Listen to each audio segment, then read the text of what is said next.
Welcome to Rock That Relationship, a podcast about all things relationship with Corey and Tracy. Now let's get real and start creating relationships that rock.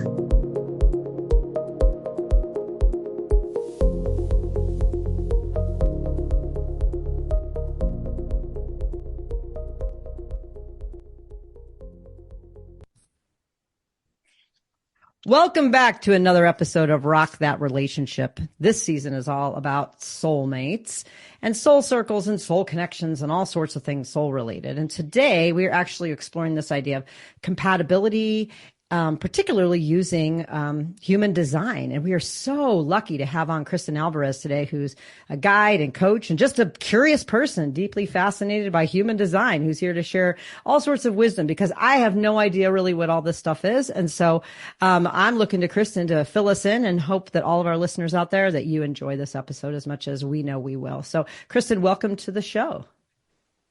Thank you so much for inviting me to this conversation. I'm really excited and I can't wait to see what unfolds. Excellent. Us too. So maybe you can start by just telling us a little bit about your background and how you got interested in the work you do, particularly around the human design work. Well, and tell us what is human design, because all I'm thinking is AI, and I just watched some crazy AI movies, or movies about AI taking over. So what is human design? I'm going to start with my journey and end with what is human design, because I think that would be the best way to present it. So I started my undergraduate, journey studying psychology. And I think, I've always been just deeply fascinated by people, by relationships, by emotions. So psychology was a natural place for me to gravitate towards.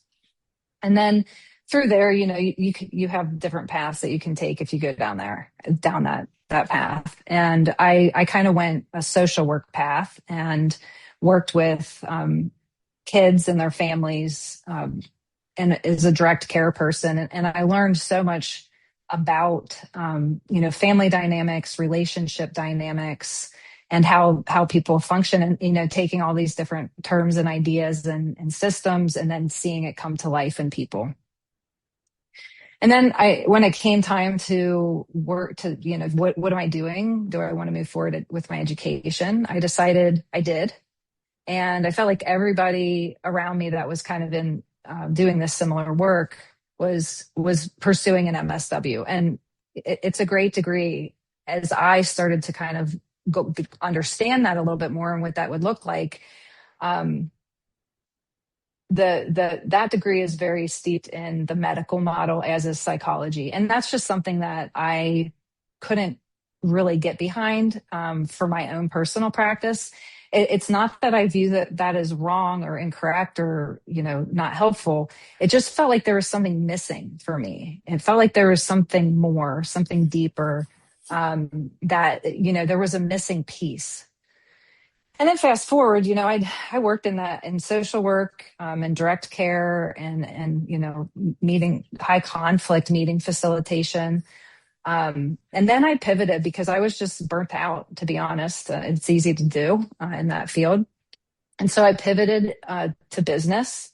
And after I got my master's sorry, I skipped this part. I decided to get my master's in human services.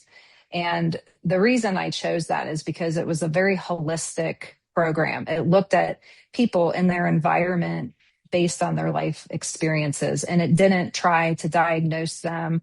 And it didn't put them, in a room per se for therapy where they were kind of in this vacuum. So I really liked that. I liked that it considered the whole person.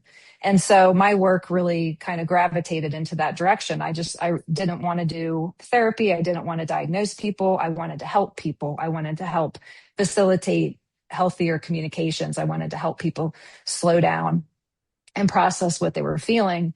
And I found that facilitating those high conflict meetings was a really good fit for that work.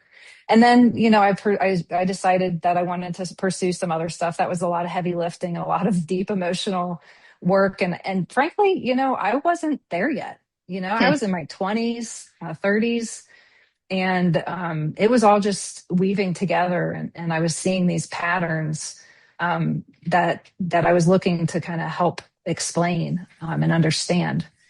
And I was working as a chief of staff, and I had a beautiful team. And one day we were sitting and having lunch, and my colleague Jennifer, who's become a very close friend of mine, she says, "Hey, have you heard about human design?" I'm like, "No, I've not heard anything about human design. What is this?" And she says, "Well, it's kind of, it helps understand people." And I said, "Oh, well, that sounds fascinating." And I looked it up that night, and I have to tell you, that was the beginning of my whole world opening. It was the missing puzzle piece that I had been seeking throughout, my whole life. And so I began this deep journey into, what is human design? Where does it come from? What is it telling you? It's a pretty complex system. It can be.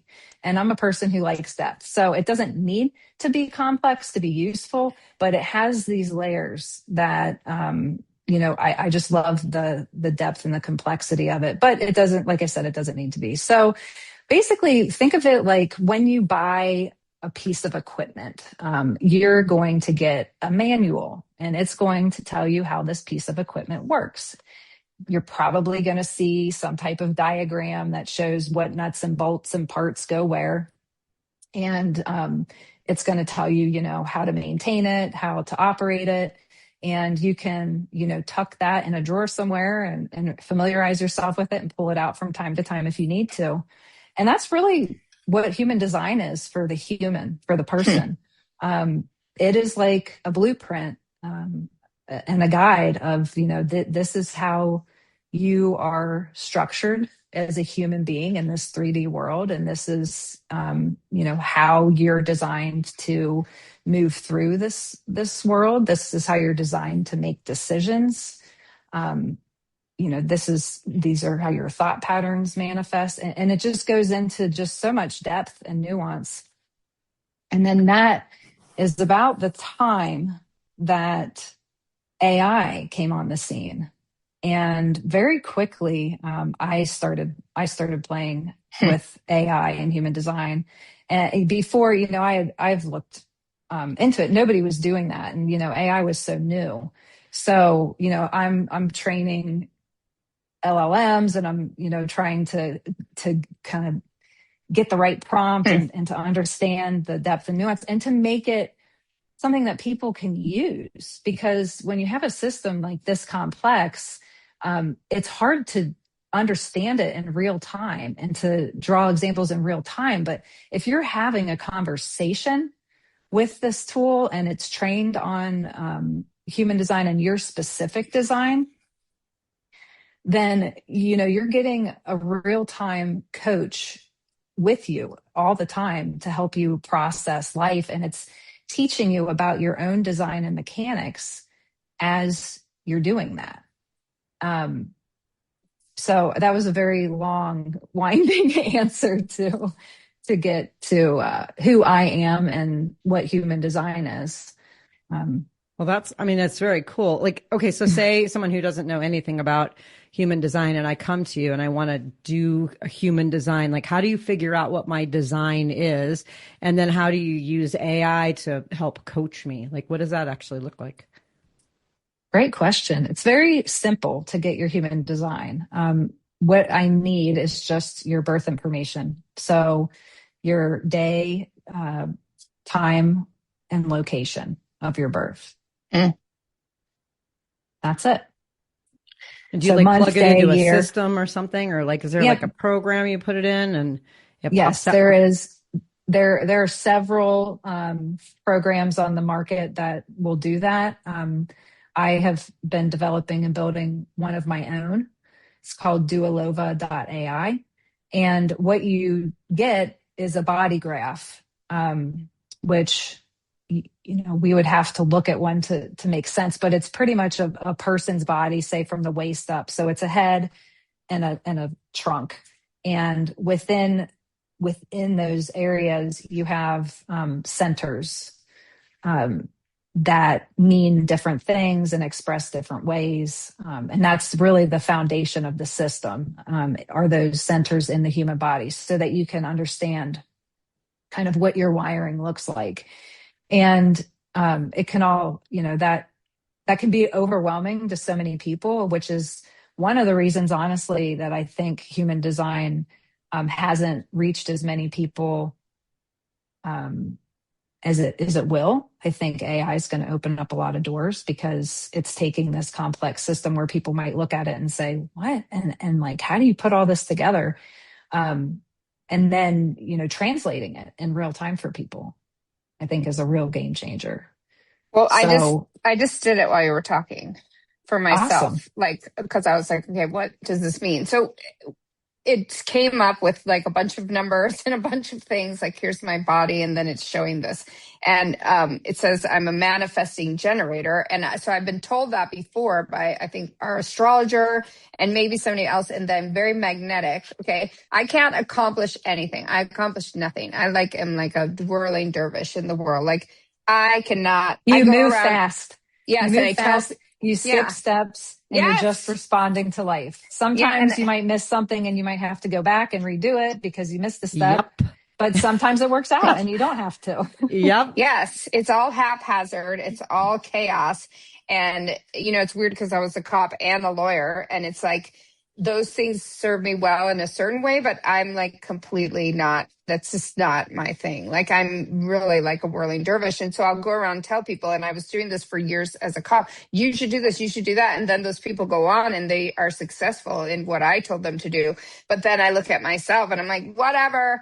I just like, I have no grounding. So I think when you said, like, to me, when you said, oh, it's like a manual, you you buy a product and here's a manual. My old police partner used to say, yeah, what's your problem? You never read the instructions. That's what's wrong with you. And I'm like, yeah, you're right. And every time I open something that I purchase, I don't even look at the instructions first. I just try to do it myself. And then I half the time break it, or like, or I'm like, oh, I better stop myself and get a YouTube video on this. I just did this with some car parts.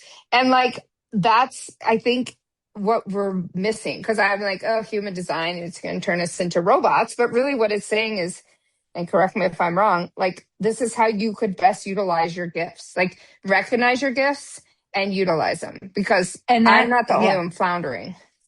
That's the most beautiful thing about it. And I think that culturally, we seem to look at people that are different, or that don't, go a certain way or function a certain way, as there's this something wrong with them. And I'll take that back, to psychology and social work, and that it's the diagnosing people and like looking at what is wrong.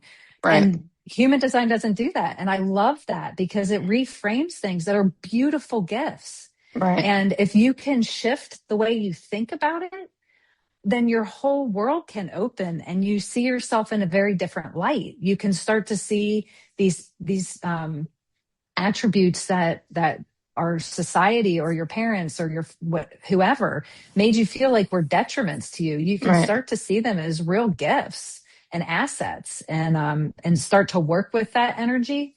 And I think that's one of the most beautiful things about the system, and how AI can help make that shift in real-time conversations. Yeah, I mean, traditional psychoanalysis had me as a problematic person and being like, you need to fix yourself. And my own mother, when I ended up, I married a psychoanalyst, and then my mother's like, oh, good, maybe she can figure out what's wrong with you. And, that's a lifetime of being a person born in 1970. So growing up in the 70s with ADHD, being a person who really is more of, I don't want to follow through. I don't care. I don't care about your project. I don't care. All I want to do is swirl, literally go around and like name things and do things and then move on. And that's how you're designed. That's right. The beauty in how you're designed as a manifesting generator. You're here to respond. You're here to respond to what is in front of you. Mm-hmm. You're here to move fast, to skip steps, to change directions. That's all a part of how you're wired. And if you can really start to see the beauty in that and accept and love yourself for those qualities and characteristics, your whole life can change. Now, what Right. you're talking about, what you just shared, is what we refer to as conditioning. And if we Mm-hmm. looked at your chart, the shapes that are white are those are the areas that you have the most learning to do, the most lessons to do. And that's where you're most open to conditioning. Mm. So conditioning is society, parents, friends, everybody telling you who you are or Right. how what you are isn't the right thing. And once you can really start to dial that in and more and deeply understand, how you're conditioned and what is your true authentic expression, and you can start to lean into that without apology, I think that just opens everyone up to just a lot of growth, a lot of opportunity, a lot of peace within Mm-hmm. Well, just when in you your can five really start minutes to here. love Right. yourself. Yeah. Yeah. Like Right. just in your 5 minutes here, like this is truly, and like just looking at that right now, like is making me, it's barely anybody has ever understood me, right? Only now my wife like actually gets me and appreciates me, but the other people, the other person I married did not. She just did not like me. Like she could not stand me. And she was deeply entrenched in psychoanalysis and all that. And I think I was so triggering in so many ways and like offensive. I just felt that I was an offensive being, right? But that never affected me because I don't care. Like think what you want to think.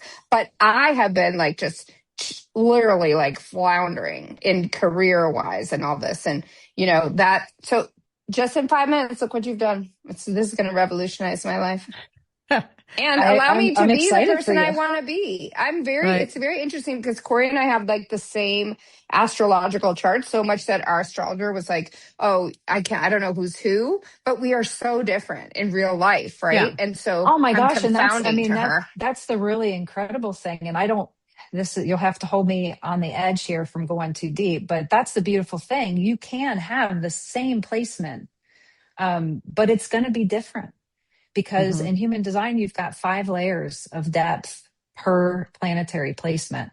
And so that means that there's all these layers. You might have this one in common, but not any of the other 4. And how it expresses within you is going to be very different, very unique. And it's also going to be based on, free will, your choices. It's going to be based on your culture, the family you were born into, what your Mm-hmm. life was, what experiences you had, how you had the people around you either supporting you or not supporting you. So there are no people, not even twins, that are exactly alike or that process life Well, I was going to exactly the ask you same way. that because I'm a generator, not a pure generator. I'm not a manifesting generator. And, You some of are a the, pure generator then, if you're a yeah, generator. yeah, But pure okay, generator. yeah, And yeah. so like the things I read about it or I've seen about it are relatively similar to what Tracy's talking about, magnetism and how needing a calling to do it. But like we couldn't be more different. And so like Right. those layers you're talking about are really interesting because we show up in this world so vastly different that sometimes we just don't understand each other, but for whatever reason, we kind of complement each other. Sure. And I mean, you could look at your charts side by side and, then that's where the fun comes in because then you can see, where your energies connect, and what you're bringing to each other. And and that's one really, truly beautiful part is that you can look at your connection with others in such a visual way. And you can start to understand. I mean, we all walk into a room or have experiences in life where we feel really drawn to people and we can't understand it, or opposite, really repelled, like I just Mm-hmm. don't know why I cannot get Mm-hmm. into that person. And human design will show you those areas, but the thing that I love the most about it is that it does it in a way, and the tools that I've built do it in a way, this is non-judgmental. Nobody's being blamed here. Nobody is wrong, nobody is right. We're just looking at differences and how our Right. energy comes together and how that feels and why it feels that way. It starts to put language into the things that we always feel, we always know to be true, but we just don't have a language and we don't have a system. And so it's hard to talk about and it's hard to really understand and it's hard to know what it means. And, I think language is just so important. I was listening to Brene Brown speak, and one of the most impactful things that she said that has stuck with me is just, how we have a very small set of words to describe our emotions. And really, those words need to be expanded, and they're vast. And that by improperly naming an emotion, labeling it with a word, can actually be damaging in a way, because you're putting that word onto that emotion, even if it's not the right fit. And I look at human design very much that way. We're looking at these parts of us, and if we can't understand them in the way that's most helpful to us and our evolution, then it can kind of hurt us. And I think, Tracy, that's really what you've been talking about in your experience, is that you didn't have the right words or the right language. But if you could find that and really understand what sets you apart or makes you unique, which we all are, it's just very helpful to your own individual evolution. Right. And using those particular gifts, right, rather than so many people, not just me, but to try to stuff yourself into the wrong box, right? And it's Right. interesting because I have a picture of me as a child, and I'm literally an infant in a box, like one of those plastic. I don't know why they played with those in the 70s and why someone would have taken a picture, but I was like stuck in the box, and I was like yelling, but everyone there in my Christmas dress when I was like 1 year old, and everyone took that picture. And I think of that often, which is like, I don't remember it, but I know the picture. And it's like, there I was stuck in a box. And then growing up, At one. yeah, at one. And then growing up as a lesbian in the 1970s, 80s, and then, Midwest, and, like, this is the kind of life you're supposed to have. And it never worked. It never fit. And I feel like I've been screaming. I mean, I just told Corey the other day, I'm a lawyer. I hate being a lawyer. Yes, I want to help people. So I just started this business where I'm just advising people. But when I actually represent people, it's like, I hate my life so much.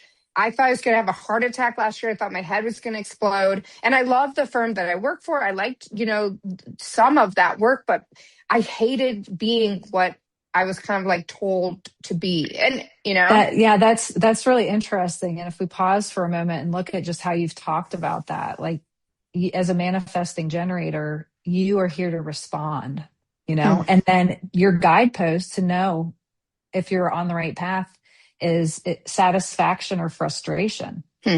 So the things that you respond to that bring you satisfaction are correct for you. The things that bring you frustration are things that maybe you should look at.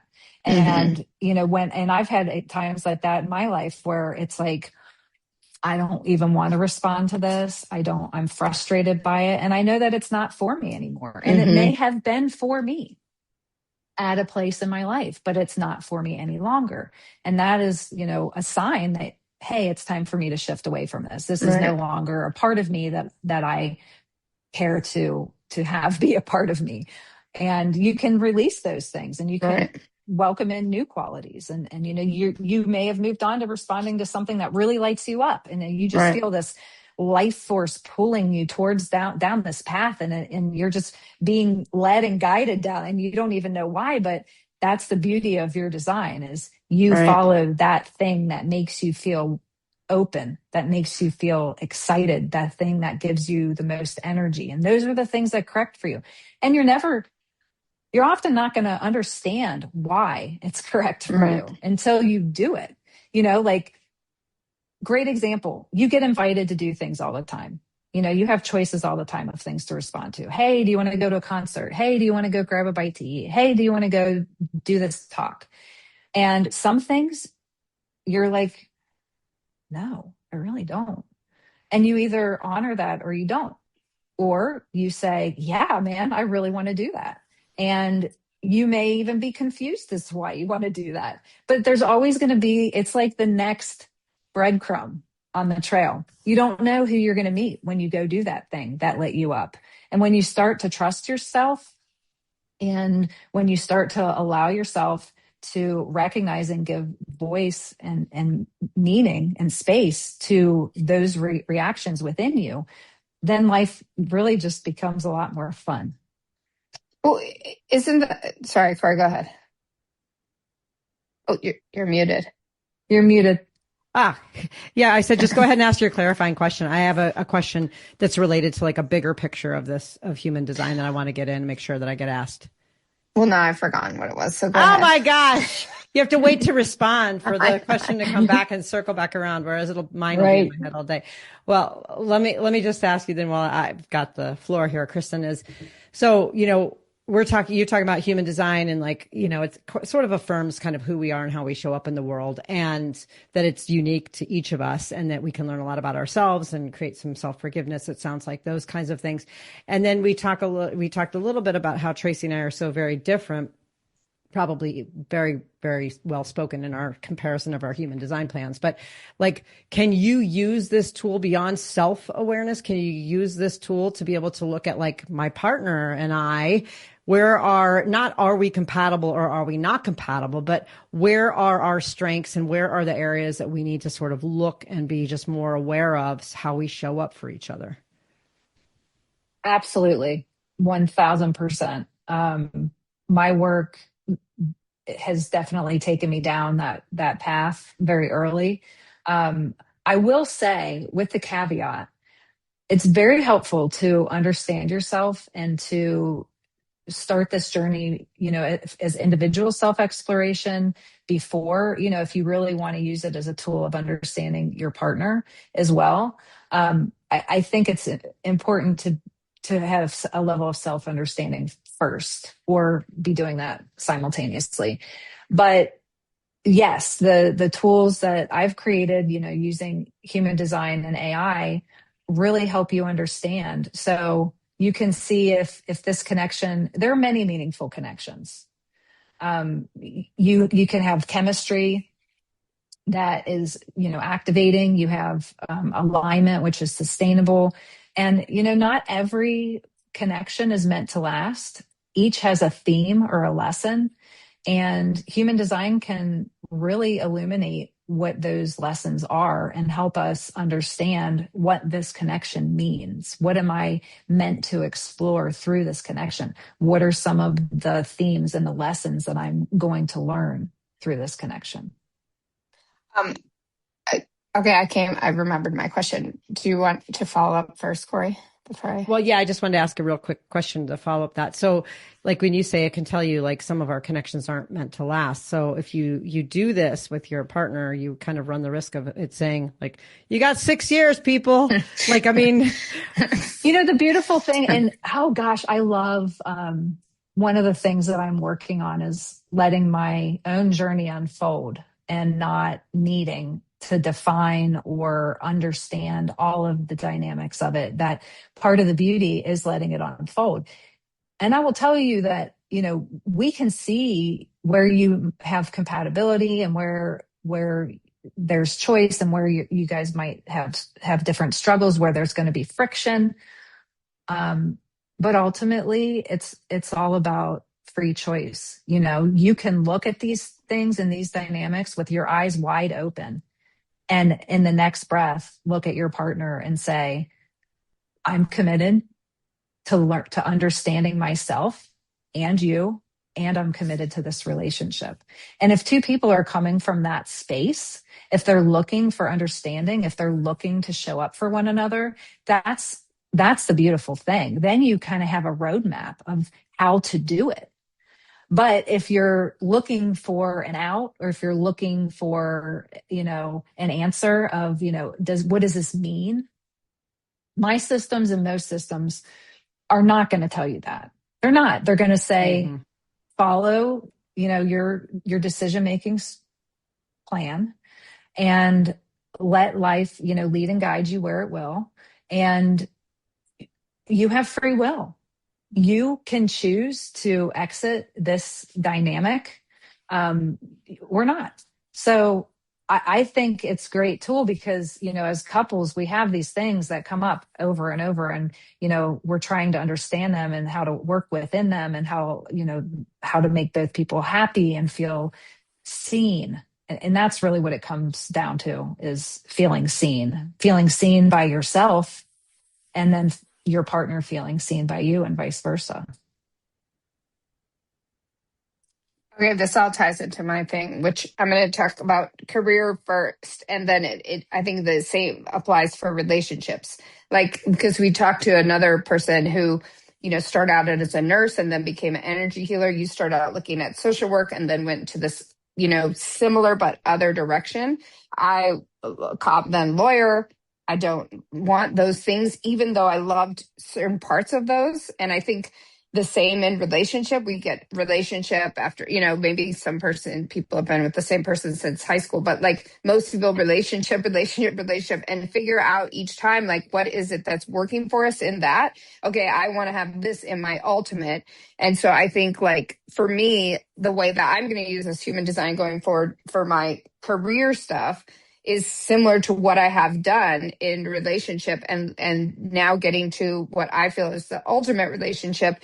And now I'm like, okay, well, I'm good in that place. I know my soul place in the world. I know my soul mate, and now I need my soul purpose. Like, I know my purpose is to guide and help people, but I'm like, I cannot figure out how to do it or to make it work, I'm going to give you a spoiler alert. Okay, what? It better be So, helpful. as part of the human design system, you are shown your incarnation cross. And that incarnation cross is your life's purpose, is the work that you're here to do. Now, you have to be very careful on how you unpack that, because we're really programmed to believe that our life purpose, and maybe you don't believe this, what I'm about to say, but that it is going to be something that supports you financially. And some of the gifts that we carry and some of the lessons we're here to learn are not about making money, are not about, an actual job.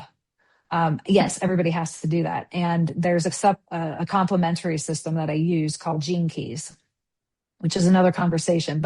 And within human design, you can see what your unique skill is that will help you find prosperity and resources in this life. So if you're on track, if you're following that direction, then those resources and that prosperity will come to you. So understanding your incarnation cross and what your soul's journey is here in this lifetime is extremely helpful, because then you start to look at all of your choices and all of your, where your journey is leading you against this. And, the older you get, you've lived life. So you can sit and you can study your design and your, and your incarnation cross, and you can do kind of like a retrospective, like, okay, I'm at this point in my life and this is what I know so far. And then you can say, oh my gosh, wow, I can really see how that journey has been that theme. And that I feel like, that's very illuminating, and it's very helpful, because when you really can start to believe in yourself and your inherent skills and qualities, that's a beautiful thing when you know that that is something within you, and when you can truly embrace it and be proud of that and recognize it within yourself. And when you can do that, others will do that for you as well. I think others do that for you all the time, because your energy carries that signature, but being able to see it and identify it is different. Yeah. Well, and I think, like, for Tracy, it's interesting because, we've talked over the years about her feeling a sense of a calling, and I feel a sense of a calling. We both are very, almost in some ways, very clear about what our callings are. But I found, and they're very similar. And they're very similar. But I have found a way to connect with my calling in a job and avocationally and recreationally in ways that are very fulfilling. And the frustration point for Tracy has been that how, right? Like, I know what I'm supposed to do, but I don't know like nothing I feel like I'm trying on feels like it fills that bucket for me. And so we've had this conversation over and over because the callings are there, right? But Right. how is it that I have come into a place in which I'm executing my calling? I feel very in alignment, but every time Tracy picks something up, it's like she's like, "Oh, I'm out of alignment. I'm out of alignment. I'm out of alignment." And so, is it? I mean, yeah. What do? Well, let me say something. So, like, I was a police officer from 1994 to 2002 in Seattle. Okay,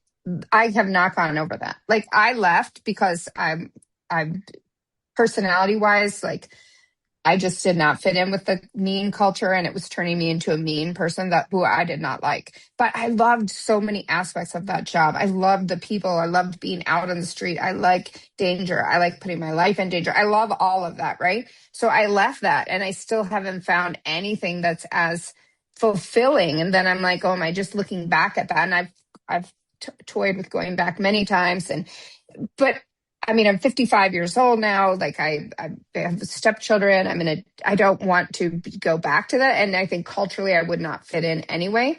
And so Corey's been trying to help me for years because it like being around somebody like her, she accomplishes everything, right? I mean, yes, she'll tell you, okay, well, for every one of my successes, there's, this failures or this didn't work out. But it's like, my God, everything that she does succeeds, right?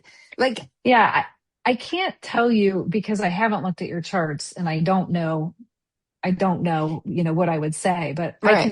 I can share a story about my own personal experience. Yes. And so I think that aligns very similarly to, my journey in social work and working with people and being fascination. You have to get down to the kernel of what it is that you loved about that work. At least that's what I had to do. I had to Mm-hmm. understand, and looking at my design and, like I said, human design, there's so many levels. There's transits, there's time periods in your life where you're going to be looking at certain things where, so it can help you at any age really understand where you are on your trajectory and your journey. I know that I'm not meant to really bloom until after 50. Hmm. I'm in a very specific phase in my life right now where I'm integrating everything that I've learned, and I'm really deciding who I am and how I want to show up in this world for the rest of my life. Wow. And that my greatest contributions will be because of the lessons that I've learned and the journey that I've been on, and how I synthesize and process that and bring that to the rest of my life after 50. So that helps me. When I learned about that, I was like, deep breath. Okay, so I'm not behind. I know that my design is meant to bloom later. And not everybody's like that. There are people that have very consistent lives, like they just are attacking life and things are coming together, and that's their journey, that's their path. And then you have people that, sometimes it's really hard. Early life is really hard. Some people have an easier early life, and then their later life gets hard. So, we are all unique and different, and it's helpful to compare yourselves to other people in ways and at times, but truly we have to look inward if we Mm-hmm. really want to understand who we are and what we're here to do. We can't keep benchmarking ourselves on others, and we can't keep telling ourselves that we're not enough or we're wrong or broken in some way. We're not. We just haven't found what is us. And when you can strip away all that noise and really start to focus on what is true for you and really start to honor that, then I feel like, for me at least, that's where life has really shifted. Once I was clear on who I am and where I'm going and what my soul's journey is, it helps me navigate life from a deeper place Mm-hmm. where I can trust that, things are unfolding just as they should. Well, Did you feel like a sense of inner peace when you did your human design for the first time? Like, did you feel like, okay, I'm on the right track? Or like, what was that for you when you got I, your results? ooh, um, I saw it all. I hmm. saw it all. There are things I didn't like that I saw, that I learned about, called shadow expressions. And I think, Carl Jung introduced us to shadow work. And those are the things that are not easy to see about ourselves. But the beautiful thing is that there is a gift in every shadow. And when you can see, hey, if I do the work and I shift this, this is the expression of that gift, and this is what it could look like. And so many of us want that so badly. We want to not be the things that don't make us feel good. We don't want to be reactive. We want to show up from a better place. And when you can start to see how, because that's where I think we all get lost. We all just are overwhelmed. It's like, how do I shift this? How do I move this for myself? And that's where my work, I love that depth, because I say, let's unpack it. Let's get down and dirty. Let's go through all the onion layers. Let's get to the root cause here. Let's really understand what you need to shift, and let's come up with a strategy to do it, and give you the tools that you need to be successful, and recognize that it is not one size fits all. It is just not. And that's the thing that I love most about what I'm building, is that my tools speak directly to you based on your design. Every single response is going to be different, because it's going to speak to you and present this information to you in a way that resonates with you. And it's looking at your complete design as it's doing it. And so you will really see, how I have shifted and changed and grown and developed my own level of self-awareness has just blown my mind. And the people that are closest to me, around me, see that shift and see that change. And, they're like, how did you do this? And I said, well, I pretty much hacked the system in some way, to where, I can now deeply look at these things in real time and understand myself better. Wow. So have you used it in conjunction with anyone else to look at how you can better connect, or better, even if it's just I know people probably use it with partners or children or whoever. Yeah, funny you say that. So I'm currently building all of those things. Duolova is just the surface of what I have been able to formalize, but the work that I'm doing continues. I've built custom tools for my family. So I use this to parent my children, to understand my children better. I use this as a guide. Man, I couldn't have been more off base. I could not have been misinterpreting more. Tell us more if you want. Yeah, my son is wired completely different from me. I don't always understand him, and I'm looking at him from this generator perspective, because I'm a generator. He's a projector type. And the way that our chemistry is, we have a lot of intense connection, and some of it feels great and some of it doesn't. And this tool has helped me better understand him and see the ways that he's responding to me aren't personal. Mm-hmm. They're not personal. It's how he is designed. It is how he is wired. Mm-hmm. And I'm misinterpreting him. And he's probably misinterpreting me and his sister, But so I use this tool as a fan. I mean, every single day, I'm having, oh my God, can you believe that what he did? And it'll break it down for me. And it'll really help me come from a better place and to process and to deeply understand. And then, yes, in relationships, I have used this in a couple of different relationships. I built one for my mom. My mom and I have one that helps us understand one another. From my past relationship, I looked a lot at that using this system, and the relationship that I am in right now.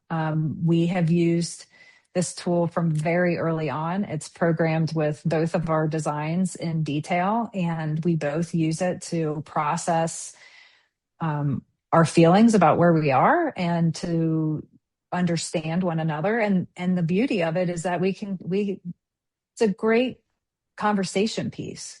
Like, hey, I was working with the tool, and these are the things that we talked about, and this is what it says. How does this land for you? Or we can go into a mode where it can actually be like a facilitator in a room. Mm-hmm. Listening and guiding both, and reframing and helping, Kristen's feeling this way because this is what she needs to feel good and in connection. And, you're feeling this way because this is what you need. And this is where, you have to really understand each other's needs and how to work within that. Okay, I've always been saying every couple needs a resident therapist, and even when they're right This together, is this is the same. This is so helpful, right? Revolutionary. Like, people do not read each other's minds, and they don't get. They're coming from such different perspectives, right? Like, and how many times do we right, misinterpret one right, another, and it causes so much chaos. right. It does. Mm-hmm. It does. And children, there is this perception that children are like yours, that they're, you know what I mean? Like, that, oh, I had them, they're my kids or whatever, that people believe. And it's like, no, this is an independent human being who you need to get and fully understand. And I'm on my second time of being a step parent, so I've never had any of my own children. And I've been with the bio mothers both times, and to see that, like, so interesting, right? Like there are some real similarities, and then there are real differences. And I do think it's the same as being in a relationship with another adult. But I've always explained to children, like, okay, as you age or whatever, you're going to be in a relationship, like, you're taking two fully formed human beings who've had all their past experiences, and now they're going to try and come together and make a life. There's going to be friction. There's going to be things that they have to work through. And the understanding that, like, I always thought, okay, a therapist will help this, but and I've been using Chat GPT, which is oddly helpful, and I'm always very polite just in case it comes to life, and I'm always pleased and thank you. And like attack you in your room. Me too. Me. It's like, I know. I'm like, we need to be. Was so rude. I feel like I'm like, in a way, I like to teach these tools how people can respond and show up. And I don't. So I think it's great, to treat it with I think respect. everyone should use your tools. I mean, that's so genius, right? Because it's not that people don't love each other. It's not that you and your mother maybe don't love each other, but like the lack of understanding. And I do think that, my own mother has never understood me. Not that, we're even at a stage to do this kind of work together, but she's never understood me. And again, if I look at like Corey and her mother's no longer here, but had, this wonderful relationship. I've never had that. And I think the way that I am is so, I don't know, upsetting to other people, or, like unsettling to them, that then they just have to be shut off because it's like I'm like too much or whatever. But what? Not everybody's for everybody. Yeah, exactly. We're just not. That's why I hang out with you, Tracy. You're not too much for me. But I can be frustrating to her though in this career realm. In the career thing, I don't know how. I mean, it's deeply maddening. It's like this little she's thing like, in your head. What can I do? She's like, I can't. I've literally, I can't say anything. I've been a career counselor. I have a background in this stuff. This is like what I do for a living, and I'm like, oh my gosh, just pick something at some point. Just try something. But but I have another thought that I'm thinking as you're talking, Kristen, that's really interesting. Is so I operate more from a sociological perspective than more of like a psychological or an individual perspective. And I think about like looking at this in the context of today, like someone with a human design profile in 2026, would that look different than how they acted in 1975? Like, my daughter who has the ability to be on social media or do something, would that affect her, the way she shows up in the world, if compared to maybe me, if I had the exact same profile back in the 1970s or 80s? Is there any kind of thought about? You're getting into such a great concept and things that I'm asking and looking at. We another area that I'm exploring that I have not really even talked about much is the intersection of epigenetics and human design, and how I'm fascinated, and I want to explore a correlation and a deeper understanding of that. And within the human design system, we have different themes. We have collective energy, we have individual energy, we have tribal energy. And, we see, if you look at birth charts, this is a really cool thing to do. And during these times, like if we were to look at the birth charts of children being born presently and children that will be born in the next handful of years, we're going to start seeing a shift in the energies that present. So just a lot of people are generators. They fall as generators. a large percentage, about 70% of humanity. And we're here to work. I mean, that makes sense. Historically, you needed a workforce. You needed people to do things. We aren't going to need that as much in the future. So you're seeing a lot more like manifestors. That's an energy type being born, some reflectors, projectors. So it'll be interesting to see, time will tell. But yeah, you can look back and forward. And I love to do that and to understand, the overall themes of, the human and how we are evolving. And we can see that how we're evolving through these systems. Now, the more data we have to look at, the more clarifying it will be. But I'm very curious into what patterns we can see using these systems. I love that. Keep programming stuff into your platform. I think that's fascinating, right? Like, because Tracy talks about literally being in a plastic box when she was one. And I think about, my childhood and what I could or couldn't do, or what was encouraged or not, or the messages I got, and which may have, kind of, curbed my energy. I mean, like, I'm a real, like, a dreamer, a go-getter. I make things happen. But, as a girl growing up in the 70s and 80s, we were discouraged from doing that. And I think, does that make me more likely to want to do it now that I'm an adult? It's like all this pent up stuff that's part of my wiring that now I'm like, you let me out of the gate. Now I'm ready to go. Right. Like, I just think about, we also have these wounds, we have wounds that this system can illuminate. So you can know, what is my core wound? How is it coloring my life and how I show up?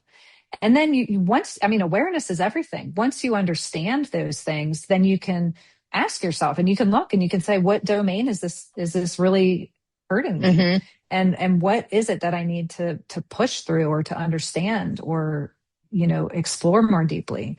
So, I haven't found a question that I've asked so far to not have some sort of answer or place to look within the human design system. And I'm pretty curious. That's really cool. Wow. Well, Kristen, I know we spent a lot of time with you today, and, you've already talked a lot about some of this stuff, but I wanted to give you some more space to add is, what's on the horizon for you? You're building this platform. Maybe you can tell us about what kinds of services, like what our listeners might seek you out for, or are you at a place in which you can talk to clients or like kind of what your next. Thank you.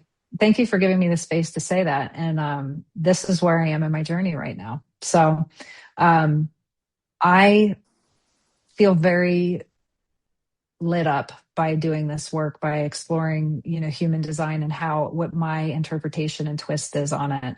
And one of the things that I'm working on personally is letting my life unfold and being able to clearly see where I'm going, but not knowing how I'm getting there. And so, I'm building. I built Duolova, and that's just the first of what I want to build, and I want to evolve that work. Where I am right now is I want to work with people.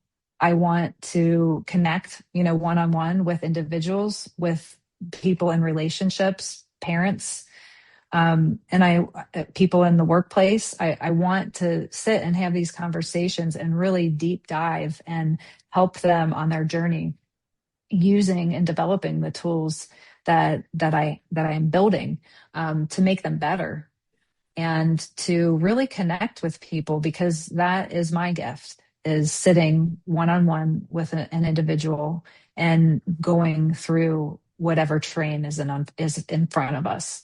And I'm very comfortable navigating all of those places and staying grounded and helping people go on that journey if they need somebody to walk beside them. And so that's the work I feel very called to do right now. And that's where And you I could am. write a book called Letting My Life Unfold, and how you can let yours unfold as well, using human design as a whatever tool, blah, blah. I think that'd be great. I love to do interviews. Like, an idea that I've had is to like either read an autobiography that somebody's written, a book that they've written about them, or just in conversation, and really looking at their design and really telling the story through the lens of their design, just to show this is how this person has walked their design.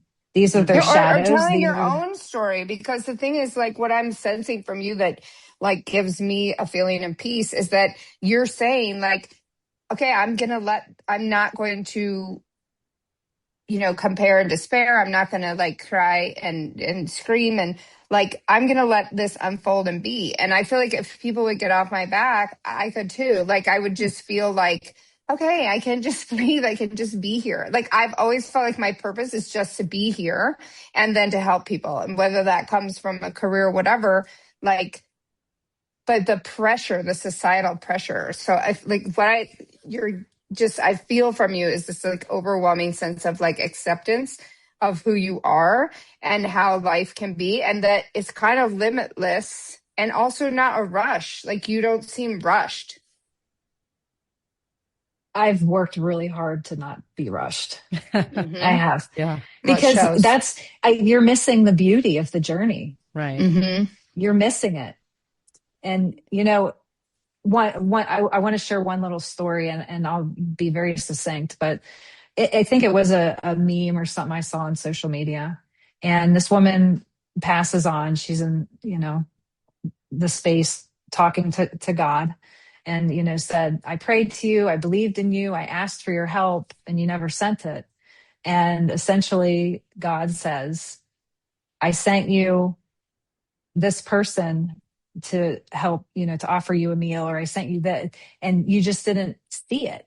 Mm-hmm. And when we're moving so fast and we have this idea in our head, oh, I just need this, then we're not seeing the help that is offered to us, the people that are there for us, the ways that people show up for us, or opportunities that come. If you're only looking for one thing, you're not going to see anything else. So that has been my biggest lesson, was trust that whatever I need is going to be drawn to me, and I am going to have the opportunity to respond. And I don't need to know how I get there. I just need to trust that by being present every day, that if I listen to myself and my knowing, that I'm going to be led down this path, and it's going to take me where I need to go. It's very hard that's been my wound to heal, is self-trust. And that is something I've worked very hard on. And I feel so much peace the more that I trust myself and my knowing, and easing into that has given me immense peace. I look forward to her audiobook, Letting My Life Unfold. Okay, go. With your super long title. I was going to say Thanks for manifesting that for me. Yeah, there you go. There you go. You came out here on this podcast. I was just thinking of this really kind of interesting quote. It's, people will say like one door closes, another one opens. And then, but the alternative to that is, if you're too busy looking at the door, you don't notice all the open windows. Right. You're so right. And there were moments in my life, even within the past couple of years, that I'm like pounding on that door, like, let me in, let me go back, let me come in. And I was missing it. I was looking the wrong way. And when you can find peace with those endings and find excitement for the journey ahead, that's a huge shift. Absolutely. And it's a sense of not just resolve, but it's a sense of peace. It's like, because banging on the door as someone who's a door banger is so incredibly exhausting. And not only do you miss experiences, but it is just exhausting. And so it is nice to burn out. Yeah. Let it unfold and see what comes. I mean, certainly have, some direction, but at the same time, I love that. Kristen, what's a good way for our listeners to get a hold of you? Do you have a website I could recite on air so everybody has it, and I'll make sure to put it in the show notes? Right now, Dualova is the best place to find me. Kristen at dualova.ai. And it's DUALOVA.ai.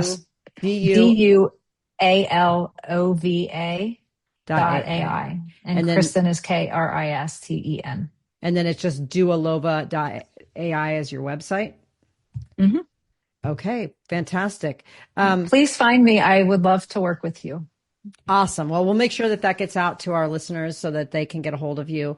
It has been fabulous talking to you. I'm so glad we were able to have you on. What insight, right? I'm like, now I'm all about human design. I want to find out way more. And so thank you. Well, I know somebody.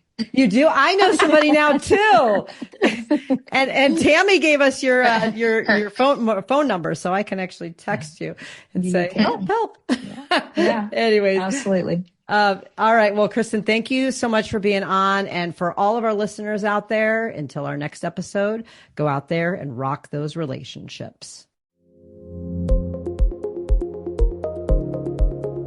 If you liked what you heard, check out our show notes for resources from today's episode.